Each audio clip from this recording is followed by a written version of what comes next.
कहते हैं कि सचिन तेंदुलकर ने दुनिया के नंबर 1 बॉलर शेन वॉर्न को इतने छक्के मारे थे कि वॉर्न को सपनों में भी सचिन दिखाई देने लगे थे। तभी तो सचिन को गॉड ऑफ क्रिकेट कहा जाता है। तो चलिए बताते हैं आपको कि आखिर ऐसा क्या हुआ था कि बॉलर सचिन से डरने लगे थे। इस कहानी की शुरुआत होती है 1993 में खेली गई एशेज सीरीज से। उस टेस्ट सीरीज में ऑस्ट्रेलिया के गेंदबाज शेन वॉर्न ने माइकल गैटिंग के खिलाफ ऐसी बॉल डाली थी जिसे बॉल ऑफ द सेंचुरी कहा गया था। उस मैच के बाद शेन वॉर्न का क्रिकेट की दुनिया में खौफ पैदा हो चुका था। वॉर्न दुनिया के हर बल्लेबाज को परेशान कर देते थे। एक तरफ शेन वॉर्न शाइनिंग स्टार बन चुके थे, वहीं दूसरी तरफ सचिन का सिक्का भी चलने लगा था। सचिन किसी भी गेंदबाज को कूटने में माहिर थे। ऐसे में शुरू होती है ऑस्ट्रेलिया के साथ टेस्ट सीरीज, जिसके लिए सचिन काफी पहले से तैयारी कर रहे थे। शेन वॉर्न का तोड़ निकालने के लिए सचिन ने एक खराब विकेट पर प्रैक्टिस शुरू की। पूर्व गेंदबाज शिव रामकृष्णन की तरह कई बॉलर्स की मदद ली, जिसका असर दिखाई दिया पहले ही टेस्ट मैच में। पहला टेस्ट मैच शुरू हुआ। पहली बार सचिन और वॉर्न का आमना सामना हुआ और सचिन पहली पारी में सिर्फ 4 रन के स्कोर पर वॉर्न का शिकार हो गए।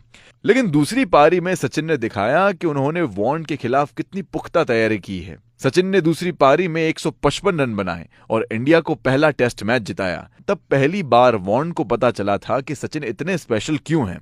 दूसरे टेस्ट मैच में भी सचिन ने शेन वॉर्न की खूब खबर ली और भारत मैच जीत गया।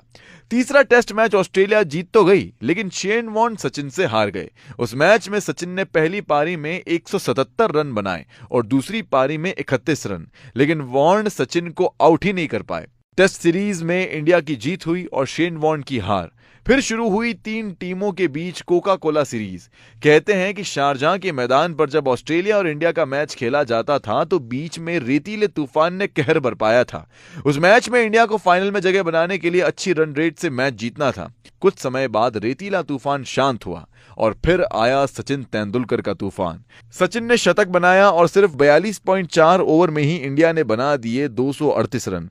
इसी के साथ इंडियन टीम फाइनल में पहुंच गई और शेन वॉर्न सचिन का कुछ नहीं बिगाड़ पाए। इस सीरीज में इंडिया और ऑस्ट्रेलिया के बीच 3 मैच हुए और फैंस ये देखकर हैरान थे कि शेन वॉर्न जैसे नंबर 1 स्पिनर ने भी फाइनल मैच में अपने 10 ओवर में 61 रन लुटा दिए और सचिन ने सिर्फ 131 बॉल पर 134 रनों की पारी खेली थी। वॉर्न इससे पहले तक दुनिया के हर बल्लेबाज को परेशान कर रहे थे, लेकिन शारजाह में सचिन ने उनकी इतनी पिटाई की, सर के ऊपर से इतने छक्के जड़े कि शेन वॉर्न दंग रह गए। इस सीरीज में Sachin man of the series बने थे और अपने बर्थडे पर शतक जमाकर इंडिया को फाइनल जिताने के लिए उन्हें मैन ऑफ द मैच का अवार्ड भी मिला था। इस मैच में शेन वॉर्न भी सचिन के फैन बन गए।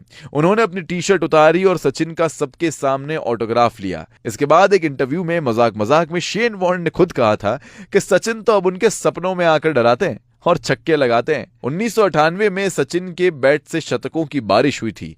एक ही साल में सचिन ने 12 शतक बना दिए थे, जो आज तक वर्ल्ड रिकॉर्ड है।